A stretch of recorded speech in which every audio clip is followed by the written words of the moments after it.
I'd say. Badger'll turn up someday or other. He's always turning up. And then I'll introduce you. The best of fellows. But you must not only take him as you find him, but when you find him. Couldn't you ask him here? Dinner or something? Said the mole. He wouldn't come, replied the rat simply. Badger hates society, and invitations, and dinner, and all that sort of thing. Well then, supposing we go and call on him, suggested the mole. Oh, I'm sure he wouldn't like that at all, said the rat, quite alarmed. He's so very shy. He'd be sure to be offended. I've never even ventured to call on him at his own home myself, though I know him so well. Besides, we can't. It's quite out of the question, because he lives in the very middle of the wild wood. Well, supposing he does, said the mole. You told me the wild wood was all right, you know. Oh, I know. So it is, replied the rat evasively. But I think we won't go there just now. Not just yet. It's a long way, and he wouldn't be at home at this time of year anyhow. And he'll be coming along someday, if you'll wait quietly. The mole had to be content with this, but the badger never came along, and every day brought its amusements, and it was not till summer was long over, and cold, and frost and miry ways kept them much indoors, and the swollen river raced past outside their windows with a speed that mocked at boating of any sort or kind that he found. His thoughts dwelling again with much persistence on the solitary grey badger who lived his own life by himself in his hole in the middle of the wild wood. In the winter time, the rat slept a great deal, retiring early and rising late. During his short day, he sometimes scribbled poetry or did other small domestic jobs about the house. And, of course, there were always animals dropping in for a chat, and consequently there was a good deal of storytelling and comparing notes on the past summer and all its doings. Such a rich chapter it had been when one came to look back on it all, with illustrations so numerous and so very highly coloured. The pageant of the river bank had marched steadily along, unfolding itself in scene pictures that succeeded each other in stately procession. Purple, loose strife arrived early, shaking luxuriant tangled locks along the edge of the mirror, whence its own face laughed back at it. Willow herb, tender and wistful, like a pink sunset cloud, was not slow to follow.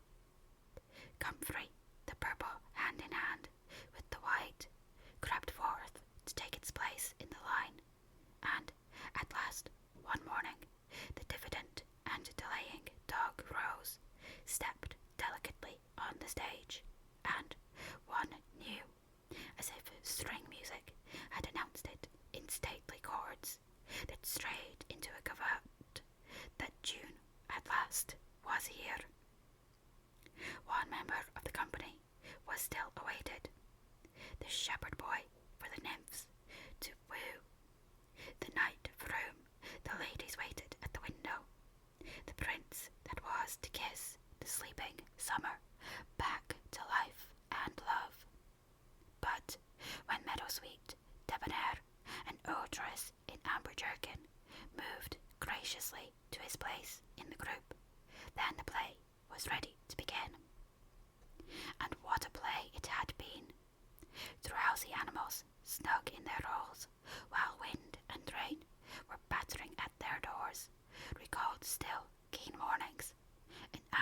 sunrise, when the white mist, as yet undispersed, clung closely along the surface of the water. Then the shock of the early plunge, the scamper along the bank, and the radiant transformation of earth, air, and water, when, suddenly, the sun was with them again, and grey was gold, and colour was born, and sprang out of the earth once more. They recalled the languorous siesta of hot midday, deep in green undergrowth, the sun striking through in tiny golden shafts and spots, the boating and bathing of the afternoon, the rambles along dusty lanes and through yellow cornfields, and the long, cool evening at last, when so many threads were gathered up, so many friendships rounded, and so many adventures planned for the morrow. There was plenty to talk about on those short winter days when the animals found themselves round the fire. Still, the mole had a good deal of spare time on his hands, and so, one afternoon, when the rat in his armchair before the blaze was alternately dozing and trying over rhymes that wouldn't fit, he formed the resolution to go out by himself and explore the wild wood, and perhaps strike up an acquaintance with Mr. Badger. It was a cold, still afternoon, with a hard, steely sky overhead, when he slipped out of the warm parlour into the open air. The country lay bare and entirely leafless around him, and he thought that he had never seen so far and so intimately into the insides of things as on that winter day, when nature was deep in her annual slumber and seemed to have kicked the clothes off. Copses, dells, quarries, and all hidden places, which had been mysterious mines for exploration in leafy summer, now exposed themselves to their secrets pathetically, and seemed to ask him to overlook their shabby poverty for a while, till they could riot in rich masquerade as before, and trick and entice him with the old deceptions. It was pitiful in a way, and yet cheering, even exhilarating. He was glad that he liked the country undecorated, hard, and stripped of its finery. He had got down to the bare bones of it, and they were fine and strong and simple.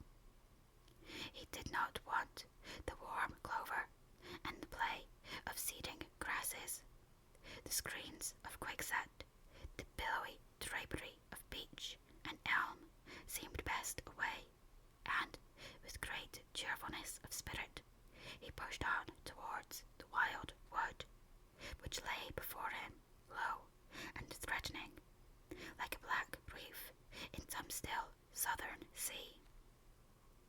There was nothing to alarm him at first entry. Twigs crackled under his feet, logs tripped him, funguses on stumps resembled caricatures, and startled him for the moment by their likeness to something familiar and far away. But that was all fun and exciting. It led him on, and he penetrated to where the light was less, and trees crouched nearer and nearer, and holes made ugly mouths at him on either side. Everything was very still now. The dusk advanced on him steadily, rapidly, gathering in behind and before, and the light seemed to be draining away like floodwater. Then the faces began. It was over his shoulder, and indistinctly, that he first thought he saw a face, a little evil, wedge-shaped face, looking out at him from a hole. When he turned and confronted it, the thing had vanished. He quickened his pace, telling himself cheerfully not to begin imagining things, or there would be simply no end to it. He passed another hole, and another, and another, and then, yes, no, yes, certainly a little narrow face with hard eyes had flashed up for an instant from a hole and was gone. He hesitated, braced himself up for an effort, and strode on. Then, suddenly, and as if it had been so all the time, every hole, far and near, and there were hundreds of them, seemed to possess its face, coming and going rapidly, all fixing on him glances of malice and hatred, all hard-eyed and evil and sharp. If he could only get away from the holes in the banks, he thought, there would be no more faces. He swung off the path and plunged into the untrodden places of the wood. Then the whistling began, very faint and shrill as it was, and far behind him. When first he heard it, but somehow it made him hurry forward. Then, still very faint and shrill, it sounded far ahead of him, and made him hesitate and want to go back. As he halted in indecision, it broke out on either side, and seemed to be caught up and passed on throughout the whole length of the wood to its furthest limit. They were up and alert and ready, evidently whoever they were, and he was alone and unarmed and far from any help, and the night was closing in. Then the pattering began. He thought it was only falling leaves at first, so slight and delicate was the sound of it.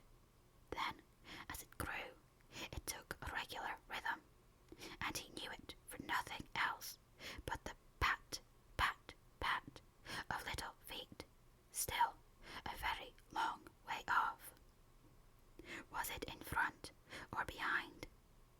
It seemed to be first one, then the other, then both. It grew and it multiplied, till, from every quarter, as he listened anxiously, leaning this way and that, it seemed to be closing in on him. As he stood still to hearken, a rabbit came running towards him through the trees. He waited, expecting it to slacken pace, or to swerve from him into a different course. Instead, the animal almost brushed him as it dashed past, his face set and hard, his eyes staring. "Get out of this, you fool! Get out!" the mole heard him mutter as he swung round a stump and disappeared down a friendly burrow. The pattering increased till it sounded like a sudden hail on the dry leaf carpet spread around him. The whole wood seemed running now, running hard, hunting, chasing, closing in round something or somebody. In panic, he began to run too, aimlessly, he knew not whither. He ran up against things, he fell over things, and into things. He darted under things, and dodged round things. At last he took refuge in the dark, deep hollow of an old beech tree, which offered shelter, concealment, perhaps even safety, but who could tell? Anyhow, he was too tired to run any further, and could only snuggle down into the dry leaves which had drifted into the hollow, and hope he was safe for the time. And as he lay there, panting and trembling, he listened to the whistlings and the patterings outside. He knew it at last, in all its fullness, that dread thing which other little dwellers in field and hedgerow had encountered here, and known as their darkest moment, that thing which the rat had fain shield him from the terror of the wild wood. Meantime, the rat, warm and comfortable, dozed by his fireside. His paper of half-finished verses slipped from his knee. His head fell back, his mouth opened, and he wandered by the verdant banks of dream rivers. Then a coal slipped, the fire crackled, and sent up a spurt of flame, and he woke with a start. Remembering what he had been engaged upon, he reached down to the floor for his verses, pored over them for a minute, and then looked around for the mole to ask him if he knew a good rhyme for something or other. But the mole was not there. He listened for a time. The house seemed very quiet.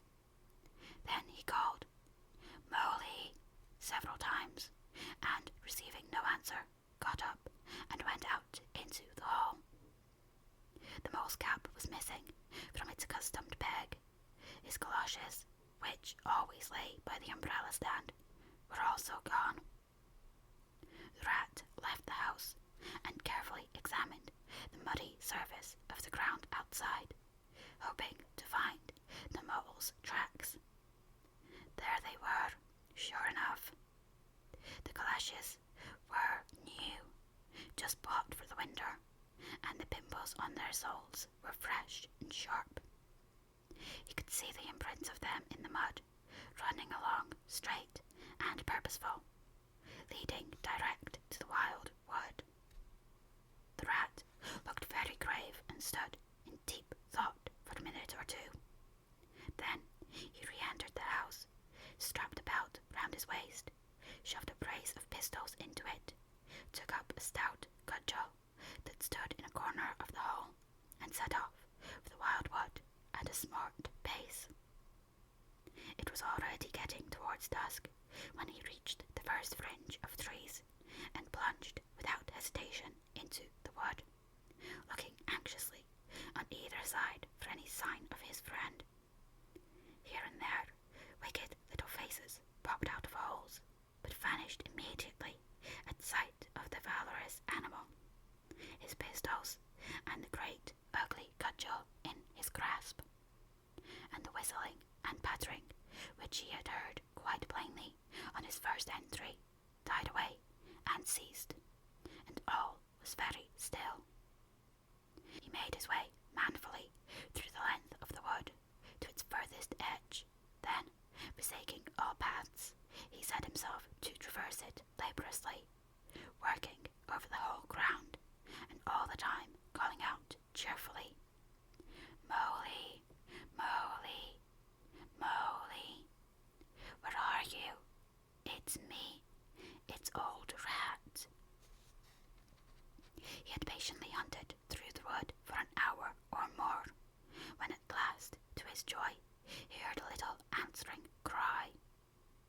Guiding himself by the sound, he made his way through the gathering darkness to the foot of an old beech tree with a hole in it, and from out of the hole came a feeble voice saying, "Ratty, is that really you?"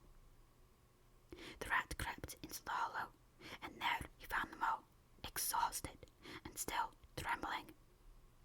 "Oh, rat," he cried, "I've been so frightened, you can't think." "Oh, I quite understand," said the rat soothingly. "You shouldn't really have gone and done it, mole. I did my best to keep you from it. We riverbankers, we hardly ever come here by ourselves. If we have to come, we come in couples at least. Then we're generally all right. Besides, there are 100 things one has to know, which we understand all about, and you don't, as yet. I mean passwords, and signs, and sayings which have power and effect, and plans you carry in your pocket, and verses you repeat, and dodges and tricks you practice. All simple enough when you know them, but they've got to be known if you're small you'll find yourself in trouble. Of course, if you're a badger or otter, it would be quite another matter. Surely the brave Mr. Toad wouldn't mind coming here by himself, would he? Inquired the mole. Oh, Toad, said the rat, laughing heartily. He wouldn't show his face here alone, not for a whole hatful of golden guineas. Toad wouldn't. The mole was greatly cheered by the sound of the rat's careless laughter, as well as by the sight of his stick and his gleaming pistols, and he stopped shivering and began to feel bolder and more himself again. Now then, said the rat presently, we really must pull ourselves together and make a start for home while there's still a little light left. It will never do to spend the night here, you understand. Too cold, for one thing. Dear Ratty, said the poor mole, I'm dreadfully sorry, but I'm simply dead beat, and that's a solid fact. You must let me rest here a while longer and get my strength back, if I'm to get home at all. Oh, all right, said the good-natured rat. Rest away. It's pretty nearly pitch dark now, anyhow, and there ought to be a bit of a moon later. So the mole got well into the dry leaves and stretched himself out, and presently dropped off into sleep, though of a broken and troubled sort, while the rat covered himself up, too, as best as he might, for warmth, and lay patiently waiting, with a pistol in his paw.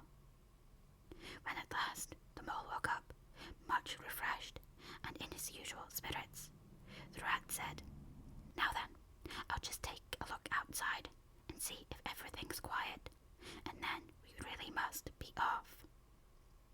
He went to the entrance of their retreat and put his head out. Then the mole heard him saying quietly to himself, Hello, hello, here is a go. What's up, Ratty? Asked the mole. Snow is up, replied the rat briefly, or rather, down. It's snowing hard. The mole came and crouched beside him, and, looking out, saw the wood that had been so dreadful to him in quite a changed aspect. Holes, hollows, poles, pitfalls, and other black menaces to the wayfarer were vanishing fast, and a gleaming carpet of fairy was springing up everywhere that looked too delicate to be trodden upon by rough feet.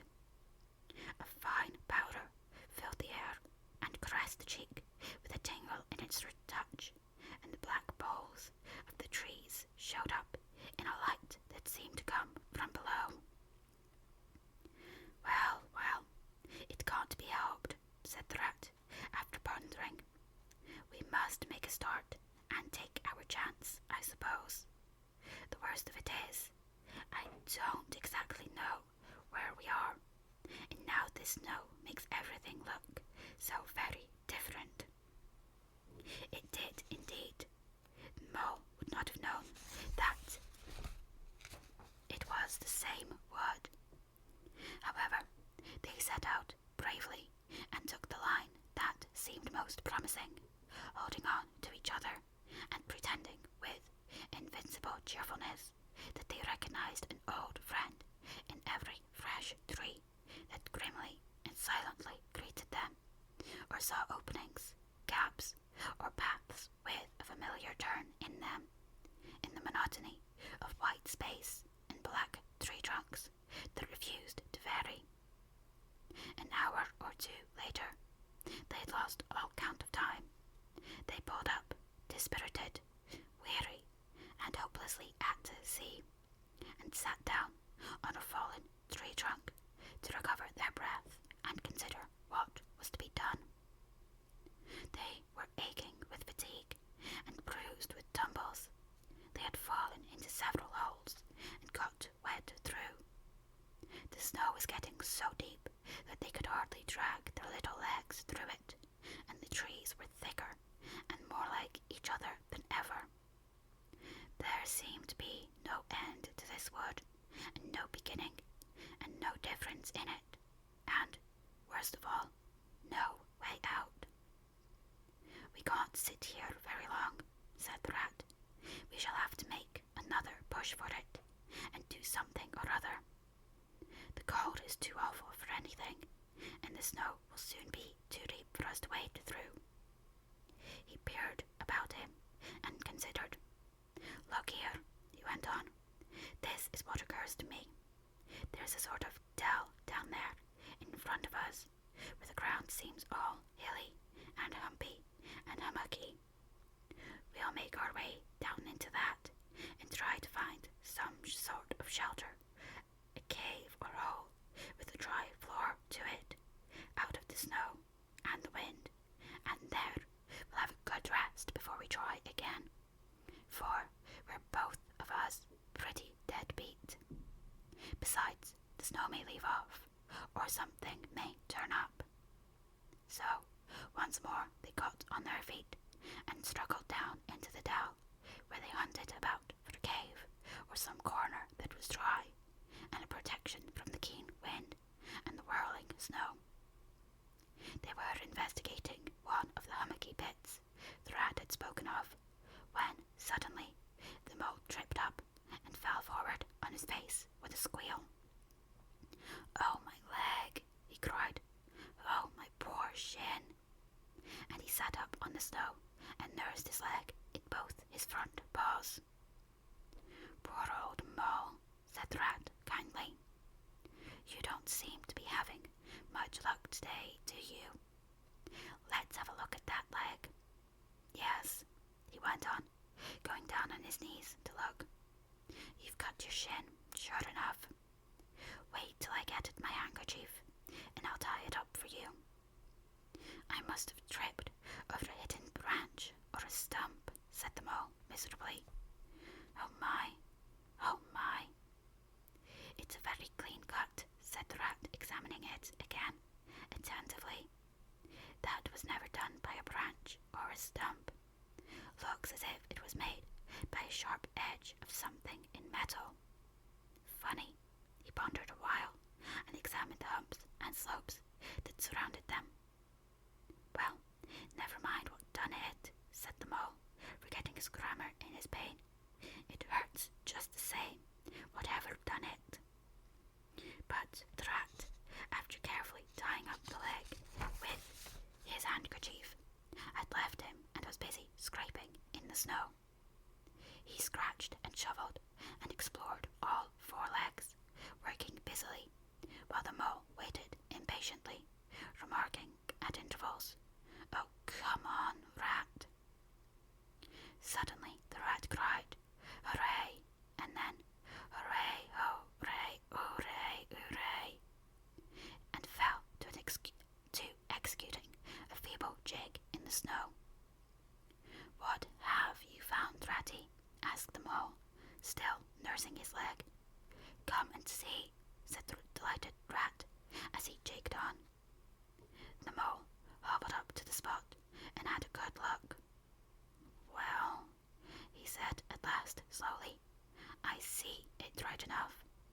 Seen the same sort of thing before, lots of times. Familiar object, I call it. A door scraper. Well, what of it? Why dance jigs round a door scraper?" "But don't you see what it means? You dull-witted animal," cried the rat impatiently. "Of course I see what it means," replied the mole. "It simply means that some very careless and forgetful person has left his door scraper lying about in the middle of the wild wood, just where it's sure to trip everybody up. Very thoughtless of him, I call it. When I get home, I shall go and complain about it too, to somebody or other. See if I don't." Oh dear, cried the rat in despair at his obtuseness. "Here, stop arguing and come and scrape." And he set to work again and made the snow fly in all directions around him. After some further toil, his efforts were rewarded and a very shabby doormat lay exposed to view. "There, what did I tell you?" exclaimed the rat in great triumph. "Absolutely nothing whatever," replied the mole, with perfect truthfulness. "Well now," he went on, "you seem to have found another piece of domestic litter, done for and thrown away, and I suppose you're perfectly happy. Better go ahead and dance your jig round that if you've got to, and get it over, and then perhaps we can go on and not waste any more time over rubbish heaps. Can we eat a doormat, or sleep under a doormat, or sit on a doormat and sledge home over the snow on it, you exasperating rodent? Do you mean to say," cried the excited rat, "that this doormat doesn't tell you anything?" "Really, rat," said the mole quite pettishly, "I think we've had enough of this folly. Who ever heard of a doormat telling anyone anything? They simply don't do it. They are not that sort at all. Doormats know their place. Now, look here, you thick-headed beast," replied the rat angrily. "This must stop. Not another word, but scrape, scrape and scratch, and dig and hunt round, especially on the sides of the hummocks, if you want to sleep dry and warm tonight, for it's our last chance." The rat attacked a snowbank beside them with ardor, probing with his cudgel everywhere, and then digging with fury. And the mole scraped busily too, more to oblige the rat than for any other reason, for his opinion was that his friend was getting light-headed. Some 10 minutes' hard work, and the point of the rat's cudgel struck something that sounded hollow. He worked till he could get a ball through and feel, then called the mole to come and help him. Hard at it went the two animals, till at last the result of their labours stood full in view of the astonished and hitherto incredulous mole. In the side of what had seemed to be a snowbank, stood a solid-looking little door, painted a dark green. An iron bell-pull hung by the side, and below it, on a small brass plate, neatly engraved in square capital letters, they could read by the aid of moonlight, "Mr. Badger." The mole fell backwards on the snow from sheer surprise and delight. "Rat," he cried in penitence, "you're a wonder, a real wonder, that's what you are. I see it all now. You argued it out, step by step, in that wise head of yours, from the very moment that I fell and cut my shin. And you looked at the cut, and at once your majestic mind said to itself, 'Door scraper,' and then you turned to, and found the very door scraper that done it. Did you stop there? No. Some people would have been quite satisfied, but not you. Your intellect unworking. Let me only just find a doormat, says you to yourself, and my theory is proved. And of course you found your doormat.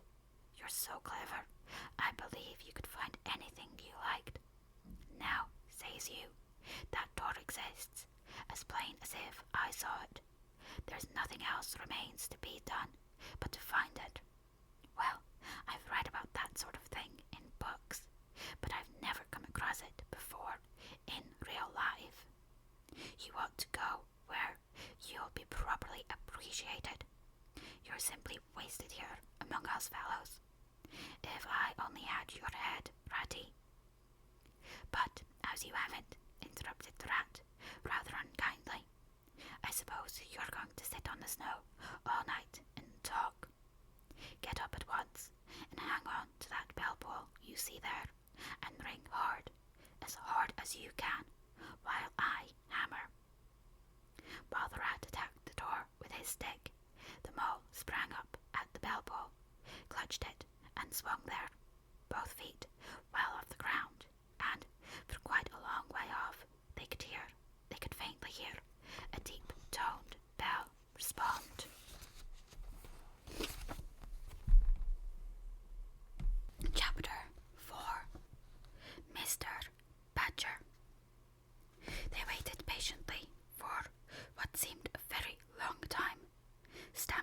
snow to keep their feet warm.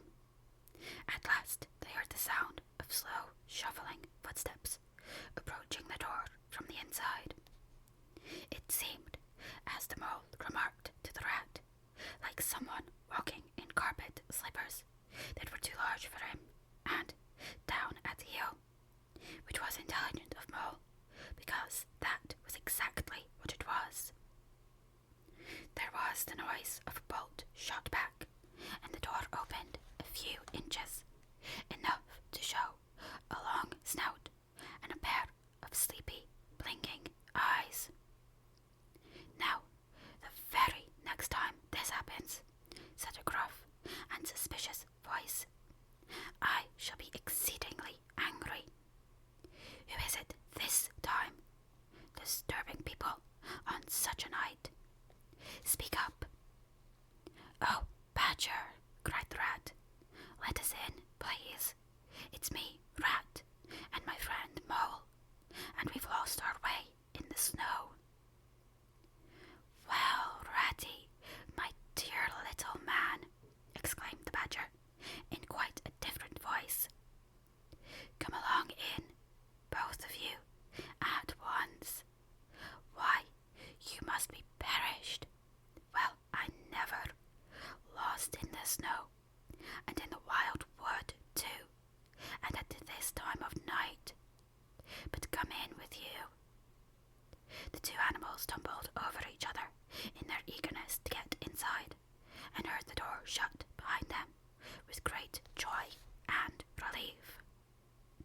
The Badger, who wore a long dressing gown, and whose slippers were indeed very down at heel, carried a flat candlestick in his paw, and had probably been on his way to bed when their summons sounded. He looked kindly down on them, and patted both their heads. This is not the sort of night for small animals to be out, he said paternally. I'm afraid you've been up to some of your pranks again, Ratty. But come along, come into the kitchen. There's a first-rate fire there, and supper, and everything. He shuffled on in front of them, carrying the light, and they followed him, nudging each other in an anticipating sort of way, down a long, gloomy, and, to tell the truth, decidedly shabby passage, into a sort of central hall, out of which they could dimly see other long tunnel-like passages, branching, passages mysterious, and without apparent end.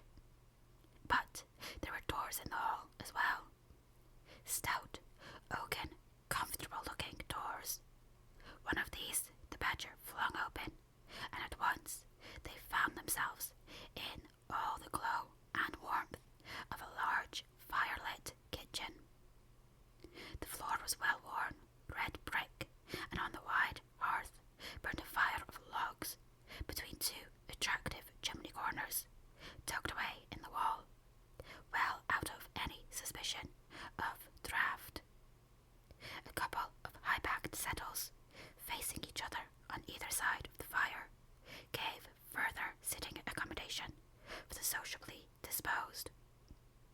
In the middle of the room stood a long table of plain boards placed on trestles with benches down each side. At one end of it, where an armchair stood, pushed back, were spread the remains of the Badger's plain but ample supper. Rows of spotless plates winked from the shelves of the dresser at the far end of the room, and from the rafters overhead hung hams, bundles of dried herbs, nets of onions, and baskets of eggs. It seemed a place where heroes could fitly feast after victory, where weary harvesters could line up in scores along the table and keep their harvest home with mirth and song, or where 2 or 3 friends of simple tastes could sit about as they pleased, and eat and smoke and talk in comfort and contentment. The ruddy brick floor smiled up at the smoky ceiling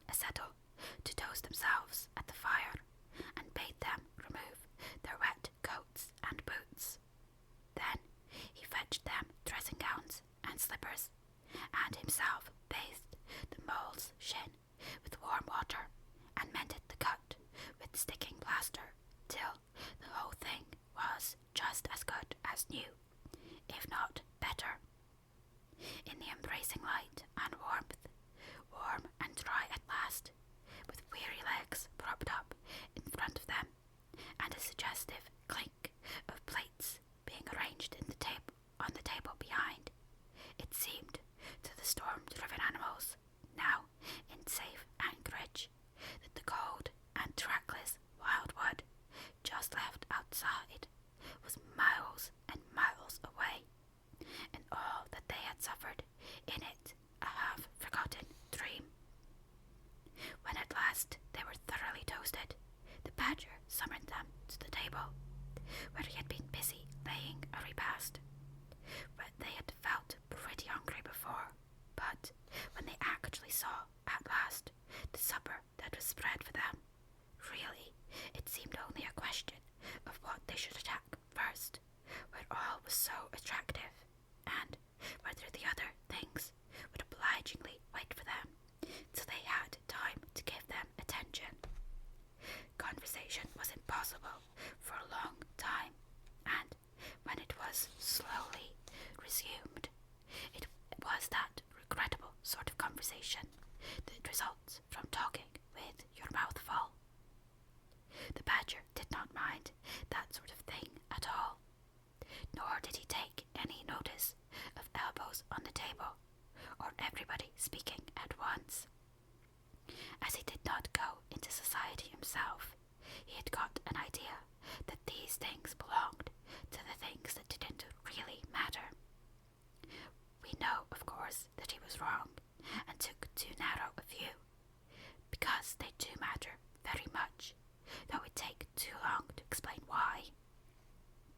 He sat in his armchair at the head of the table, and nodded gravely at intervals as the animals told their story, and he did not seem surprised or shocked at anything, and he never said, "I told you so," or "just what I always said," or remarked that they ought to have done so and so, or ought not to have done something else.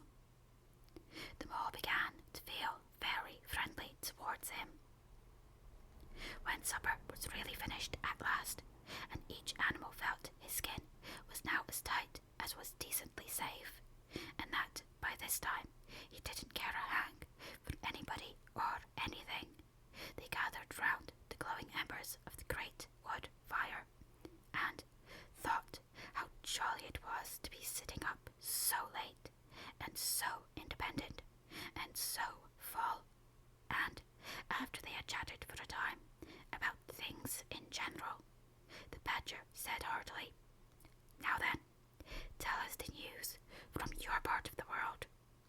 How's old Toad going on?" "Oh, from bad to worse," said the rat gravely, while the mole, cocked up on a settle and basking in the firelight, his heels higher than his head, tried to look properly mournful. "Another smash-up only last week, and a bad one. You see, he will insist on driving himself, and he's hopelessly incapable. If he'd only employ a decent, steady, well-trained animal, pay him good wages, and leave everything to him, he'd get on all right. But no, he's convinced he's a heaven-born driver, and nobody can teach him anything, and all the rest follows." "How many has he had?" inquired the badger gloomily. "Smashes or machines?" asked the rat. "Oh, well, after all, it's the same thing with Toad. This is the 7th. As for the others, you know that coach house of his? Well, it's piled up, literally piled up to the roof, with fragments of motor cars, none of them bigger than your hat. That accounts for the other 6, so far as they can be accounted for. He's been in hospital 3 times, put in the mole, and as for the fines he's had to pay, it's simply awful to think of." "Yes, and that's part of the trouble," continued the rat.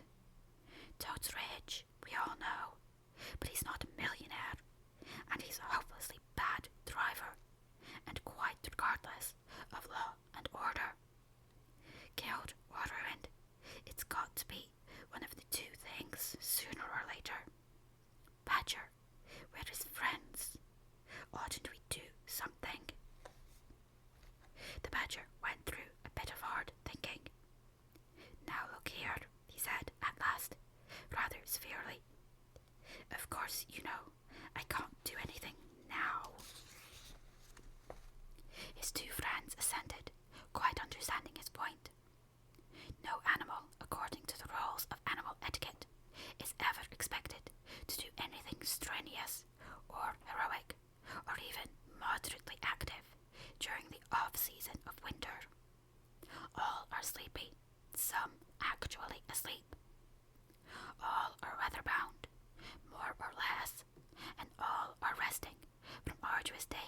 and nights, during which every muscle in them has been severely tested and every energy kept at full stretch.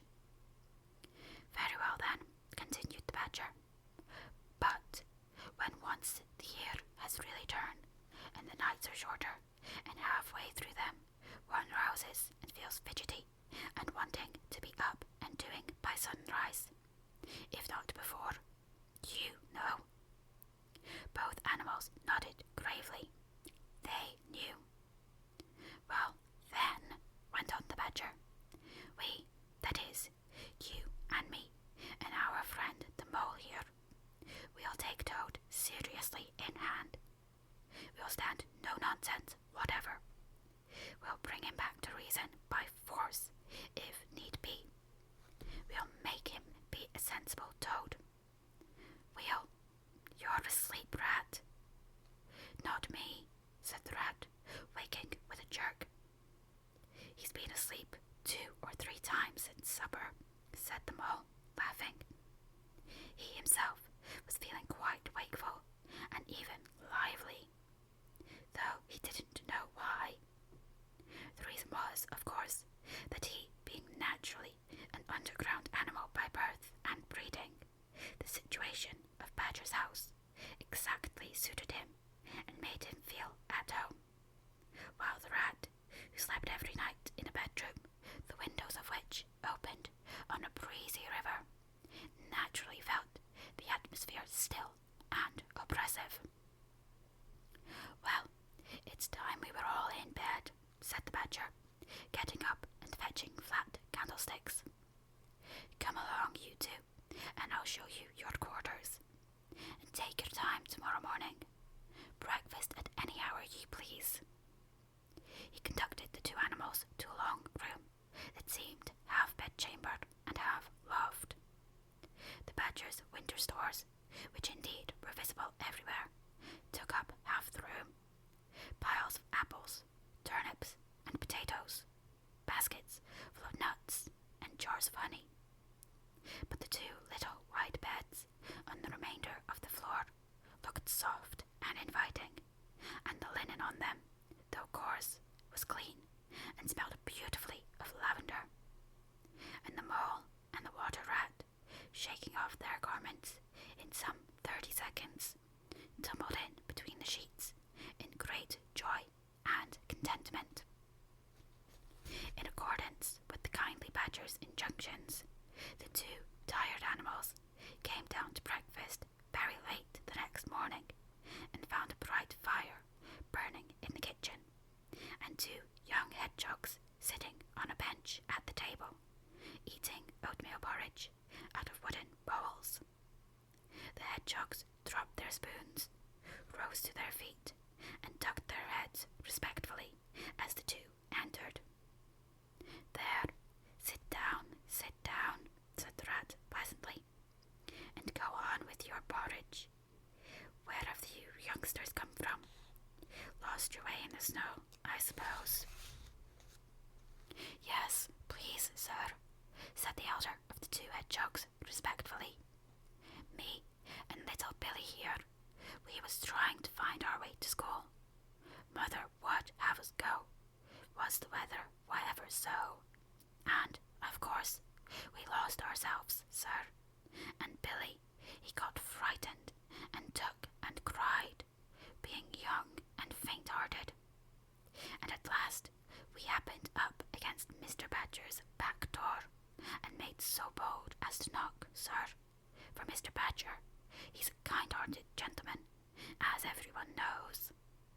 I understand, said the Rat, cutting himself some rashers from a side of bacon, while the Mole dropped some eggs into a saucepan. And what's the weather like outside? You needn't serve me quite so much, he added. Oh, terrible bad, sir. Terrible deep the snow is, said the hedgehog. No getting out for the likes of you gentlemen today. Where's Mr. Badger? Inquired the Mole, as he warmed the coffee pot before the fire. The master's gone into his study, sir, replied the hedgehog, and he said as how he was going to be particular busy this morning, and on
state of alarm along riverbank when I arrived this morning.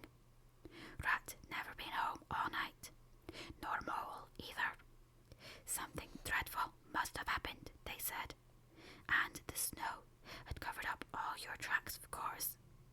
But I knew that when people were in any fix, they mostly went to Badger, or else Badger got to know of it somehow. So I came straight off here, through the wildwood and the snow. My, it was fine coming through the snow as the red sun was rising and showing against the black tree trunks. As you went along in stillness, every now and then masses of snow slid off the branches suddenly with a flop, making you jump and run for cover. Snow castles and snow caverns had sprung up out of nowhere in the night, and snow bridges, terraces, ramparts. I could have stayed and played with them for hours. Here and there, great branches had been torn away by the sheer weight of the snow, and robins perched and hopped on them in their perky, conceited way, just as if they had done it themselves. A ragged string of wild geese passed overhead, high on the grey sky, and a few rooks rolled over the trees, inspected and flapped off homewards with a disgusted expression. But I met no sensible being to ask the news of. About halfway across, I came on a rabbit sitting on a stump, cleaning his silly face with his paw. He was a pretty scared animal when I crept up behind him and placed a heavy forepaw on his shoulder. I had to cuff his head once or twice to get any sense of him out of it at all. At last, I managed to extract from him that Mole had been seen in the wildwood last night by one of them. It was the talk of the burrows, he said, how Mole, Mr. Rat's particular friend, was in a bad fix, how he had lost his way, and they were up and out hunting, and were chivying him round and round. Then why didn't any of you do something? I asked. You mayn't be blessed with brains, but there are hundreds and hundreds of you, big, stout fellows, as fat as butter, and your burrows running in all directions, and you could have taken him in and made him safe and comfortable, or tried to, at all events. What, us? He merely said, do something, us rabbits. So I cuffed him again and left him. There was nothing else to be done. At any rate, I had learnt something, and if I had had the luck to meet any of them, I'd have learnt something more, or they would. Weren't you at all, nervous? Asked the Mole.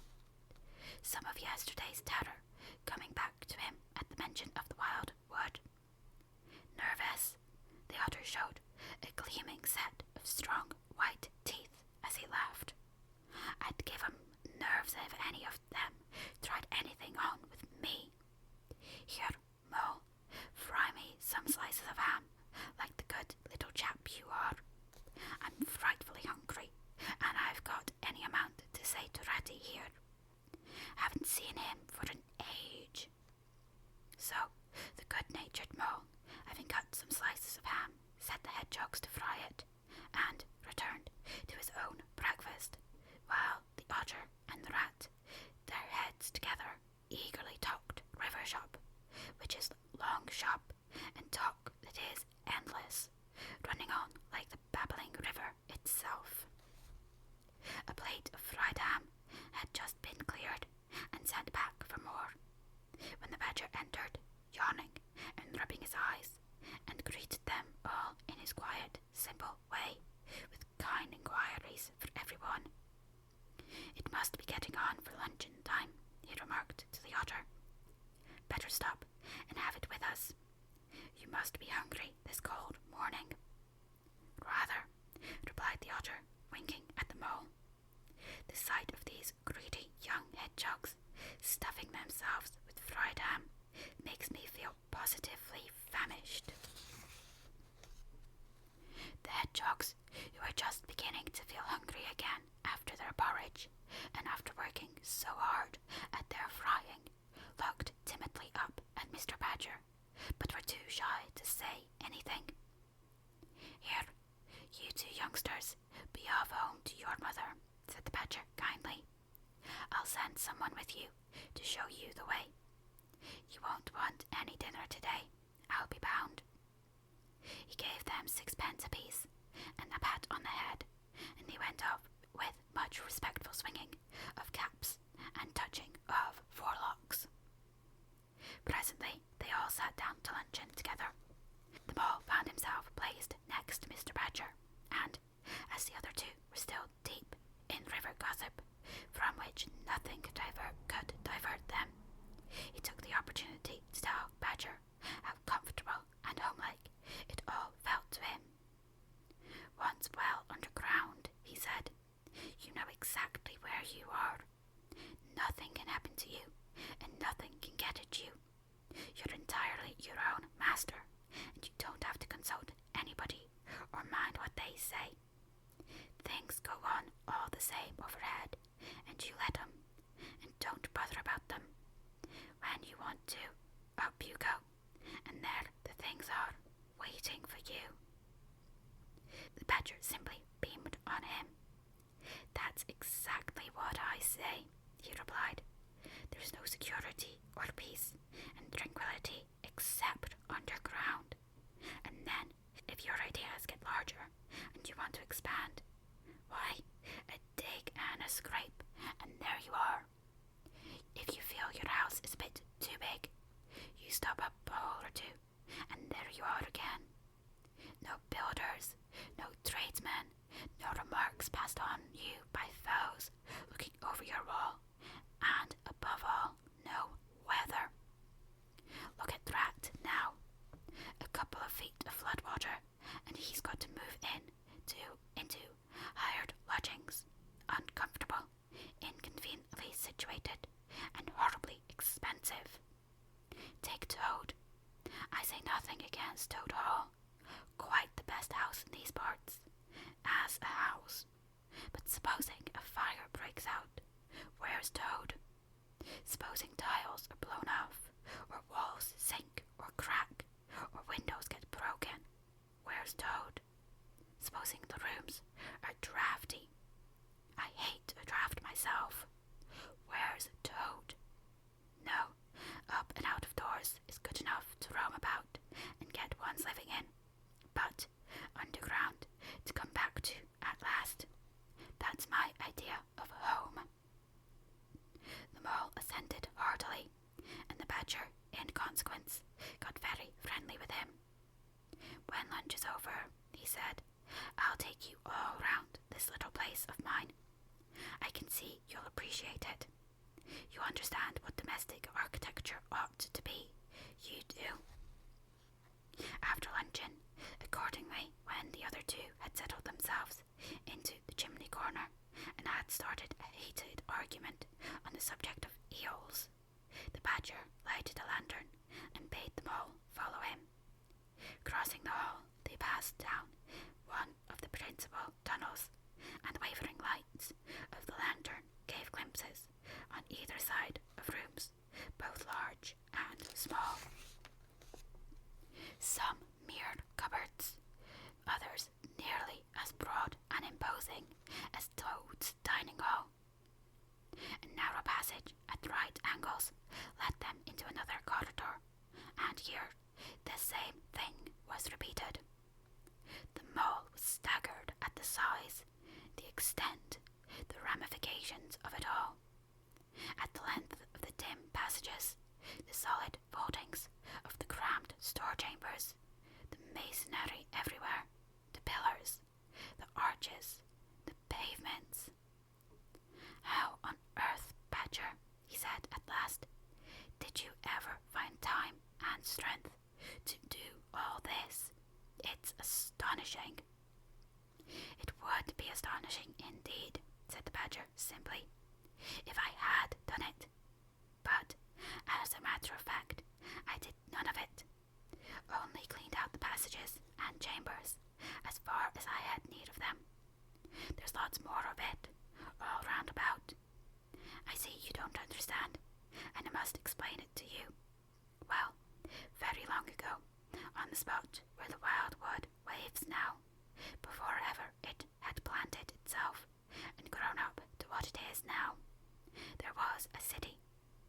city of people, you know.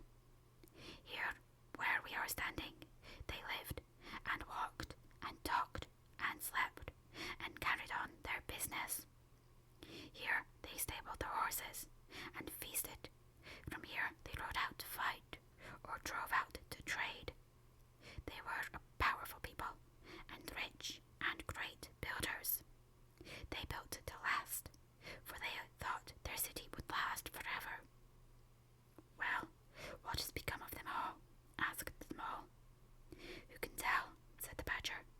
People come, they stay for a while, they flourish, they build, and they go. It is their way. But we remain. There were badgers here, I've been told, long before that same city ever came to be. And now there are badgers here again. We are an enduring lot, and we may move out for a time, but we wait and are patient, and back we come. So it will ever be. Well, and when they went at last, those people, said the mole. When they went, continued the badger, the strong winds and persistent rains took the matter in hand, patiently, ceaselessly, year after year. Perhaps we badgers too, in our small way, helped a little. Who knows? It was all down, down, down, gradually, ruin and levelling and disappearance. Then it was all up, up, up, gradually, as seeds grew to saplings, and saplings to forest trees, and bramble and fern came creeping in to help. Leaf mold rose and obliterated. Streams in their winter, freshets brought sand and soil to clog and to cover, and in course of time our home was ready for us again, and we moved in. Up above us, on the surface, the same thing happened. Animals arrived, liked the look of the place, took up their quarters, settled down, spread and flourished. They didn't bother themselves about the past. They never do. They're too busy. The place was a little lumpy and hillocky, naturally, and full of holes, but that was rather an advantage. And they don't bother about the future either. The future when perhaps the people will move in again. For a time, as well as may very well be. The wildwood is pretty well populated by now, with all the usual lot, good, bad, and indifferent. I name no names. It takes all sorts to make a world, but I fancy you know something about them yourself by this time. I do indeed, said the mole with a slight shiver. Well, well, said the badger, patting him on the shoulder. It was your first experience of them, you see. They're not so bad, really, and we must all live and let live. But I'll pass the word round tomorrow, and I think you'll have no further trouble. Any friend of mine walks where he likes in this country, or I'll know the reason why. When they got back to the kitchen again, they found the rat walking up and down, very restless. The underground atmosphere was oppressing him and getting on his nerves, and he seemed really to be afraid that the river would run away if he wasn't there to look after it. So he had his overcoat on and his pistols thrust into his belt again. Come along, Mole, he said anxiously, as soon as he caught sight of them. We must get off while it's daylight. Don't want to spend another night in the wildwood again. It'll be all right, my fine fellow, said the otter. I'm coming along with you, and I know every path blindfold. And if there's a head that needs to be punched, you can confidently rely upon me to punch it. You really needn't fret, Ratty, added the badger placidly. My passages run further than you think, and I've bolt holes to the edges of the wood in several directions, though know about them. When you really have to go, you shall leave by one of the shortcuts. Meantime, make yourself easy and sit down again. The rat was, nevertheless, still anxious to be off, and attend to his river. So the badger, taking up his lantern again, led the way along a damp and airless tunnel that wound and dipped, part vaulted, part hewn, through solid rock for a weary distance that seemed to be miles. At last, daylight began to show itself confusedly through tangled growth overhanging the mouth of the passage, and the badger, bidding them a hasty goodbye, pushed them hurriedly through the opening, made everything look as natural as possible again, with creepers, brushwood, and dead leaves, and retreated. They found themselves standing on the very edge of the wild wood, rocks and brambles, and tree roots behind them, confusedly heaped and tangled. In front, a great space of quiet fields, hemmed by lines of hedges, black on the snow, and far ahead, a glint of the familiar river, while the wintry sun hung red and low on the horizon.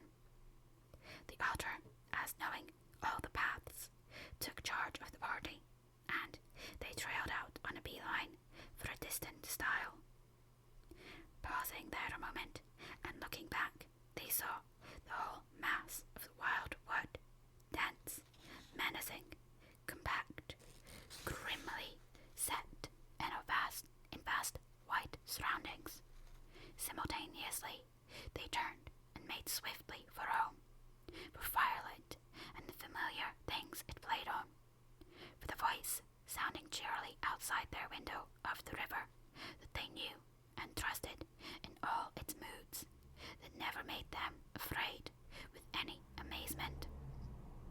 As he hurried along, eagerly anticipating the moment when he would be at home again among the things he knew and liked, the mole saw clearly that he was an animal of tilled field and hedgerow, linked to the ploughed furrow, the frequented pasture, the lane of evening lingerings, the cultivated garden plot. For others, the asperities, the stubborn endurance, or the clash of actual conflict that went with nature in the rough. He must be wise, must keep to the pleasant places in which his lines were laid, and which held adventure enough in their